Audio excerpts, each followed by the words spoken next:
একবার সাহাবী হযরত জাবের নবীজি সাল্লাল্লাহু আলাইহি ওয়াসাল্লামকে দাওয়াত করলেন।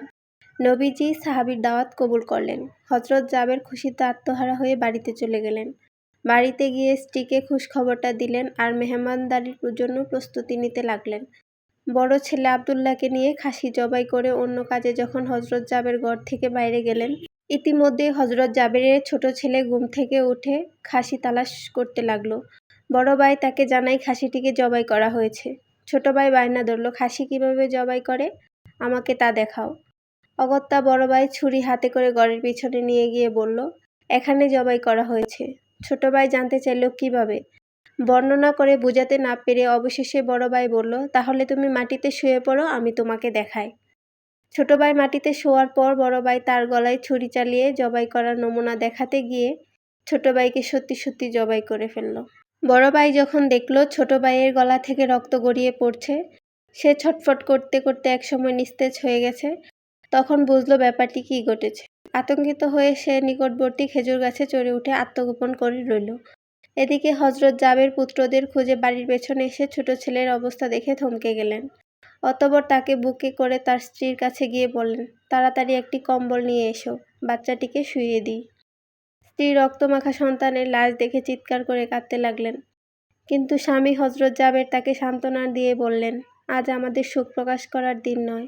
আজ দুঃখ দেখলে নবীজি সাল্লাল্লাহু আলাইহি সাল্লাম দুঃখিত হবেন। অতএব ধৈর্য ধারণ করো, কষ্ট করে হলেও মুখে হাসি ফুটিয়ে তোলো। তারপর তারা দুজনে মিলে ছোট ছেলেকে কম্বলে মুড়ে রান্নাঘরের পেছনে রেখে আসলেন। স্ত্রী রান্নার কাজে মন দিলেন। হযরত জাবের বের হলেন বড় পুত্র আব্দুল্লাহর খোঁজে। বাড়ির পেছনে গিয়েছিলেন, নাম ধরে জোরে জোরে ডাক দিলেন। গাছের উপর আত্মগোপন করে বড় ছেলে সব ঘটনা প্রত্যক্ষ করছিল আর ভয়ে কাঁপছিল। পিতার ডাক শুনে ভাবল, এখন পালাতে না পারলে আব্বার হাতে ধরা পড়তে হবে। ধরা পড়লে আর রক্ষা থাকবে না। পালানোর উদ্দেশ্যে গাছ থেকে লাফিয়ে পড়ে সে আঘাতপ্রাপ্ত হয়ে যায়। সেও মৃত্যুর কোলে ঢলে পড়ে। পিতা কাছে গিয়ে দেখলেন আব্দুল্লাহর দেহের প্রাণের স্পন্দন নেই। বড় ছেলেকে কোলে তুলে তিনি বাড়ির ভেতরে আসলেন। স্ত্রীকে বললেন আরেকটি কম্বল নিয়ে আসার জন্য। বড় ছেলের এই অবস্থা দেখে দরদি মা পুনরায় আর্তনাদ করে উঠলেন। স্বামী তাকে পুনরায় সান্ত্বনা দিয়ে বললেন, ধৈর্য ধরো, আজ আমাদের দুঃখ প্রকাশের দিন নয়, আজ আমাদের পরম আনন্দের দিন। দয়াল নবীজি অল্প কিছুক্ষণের মধ্যেই আমাদের ঘরে তাশরিফ রাখবেন। তারপর দুজনে মিলে বড় ছেলের লাশও কম্বলে মুড়ে ছোট ছেলের পাশে রাখলেন। স্বামী স্ত্রী তাদের চোখের পানি মুছে মুখে হাসি ফুটিয়ে তুললেন। হযরত জাবের বাড়ির সামনে দাঁড়িয়ে নবীজির আগমনের অপেক্ষা করতে লাগলেন। অল্প কিছুক্ষণের মধ্যে নবীজিকে উটের পিঠে করে আসতে দেখা গেল। হযরত জাবের আনন্দে আত্মহারা হয়ে দৌড়ে গিয়ে স্ত্রীকে নবীজির আগমনের সংবাদ দিলেন এবং পুনরায় তিনি দৌড়ে নবীজির সামনে চলে গেলেন। নবীজির উটের কাছে গিয়ে তাকে বাড়ি পর্যন্ত এগিয়ে আনলেন। নবীজি জাবেরের ঘরের সামনে উট থামিয়ে তার ডান পা মুবারক মাটিতে রাখলেন, বাম পা মুবারক এখনও নামাতে বাকি। এই সময় জিবরাইল আলাইহিস সালাম আল্লাহর পক্ষ থেকে নির্দেশ নিয়ে এলেন। তিনি উৎসাহিত হয়ে বললেন, ইয়া রাসূলুল্লাহ, আল্লাহ আপনাকে জাবেরের ছেলেদের সঙ্গে নিয়ে খানা খেতে বলেছেন। অতঃপর নবীজি সাল্লাল্লাহু আলাইহি ওয়াসাল্লাম সাহাবায়ে কেরামকে নিয়ে জাবেরের ঘরে তাশরিফ রাখলেন।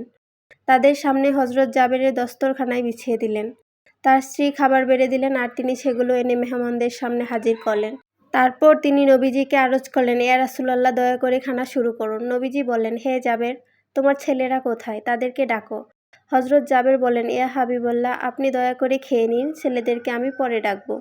আল্লাহর রাসূল পুনরায় বললেন, তোমার ছেলেদেরকে ডেকে নিয়ে আসো, তাদেরকে সাথে নিয়ে খানা খাবো। হযরত জাবের ও তার স্ত্রী হাত জোড় করে পুনরায় আরজ করলেন, ইয়া রাসূলুল্লাহ, আপনি খানা খেয়ে নিন, আমরা তাদেরকে ডেকে দিচ্ছি। তখন নবীজি বললেন, হে জাবের, এইমাত্র জিবরাইল ফেরেশতা আমাকে আল্লাহর নির্দেশ জানিয়ে গেলেন আমি যেন তোমার ছেলেদেরকে সঙ্গে নিয়ে খানা খাই। নবীজির এই কথা শুনে হযরত জাবের এবং তার স্ত্রী আর ধৈর্য ধরে রাখতে পারলেন না। তারা চিৎকার করে কেঁদে কেঁদে সমস্ত ঘটনা খুলে বললেন।